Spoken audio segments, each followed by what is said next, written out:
A House Next to the House by Rare Studio Experimental+Flesia-Bertoya in Ciudad de Córdoba, Argentina. A house that is developed in a strip. A house that occupies a place next to an existing residence. An independent extension of it. A proposal to think about how to re-densify. A material dialogue between what is and what will come. A house next to the house.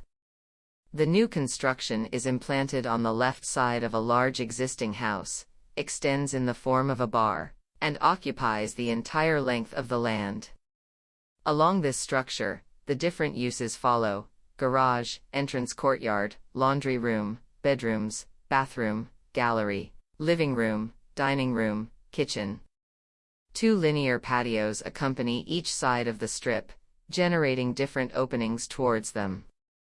This bar formation allows both houses to maintain their autonomy within the same lot.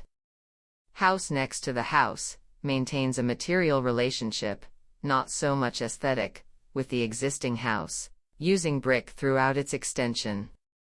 Thus, while formally distinguishing the new and the pre-existing, a material dialogue is maintained throughout the whole. In many of the low-density plots found in peripheral neighborhoods of the city, the need for new ways of occupying urban space begins to manifest. Due to the housing urgency and the paradigm shift regarding new ways of living, what is proposed for Casa al lado de la casa is precisely a strategy to occupy vacant spaces, proposing new dialogues between what exists and what will imminently arrive. A possible way to re-densify the periphery.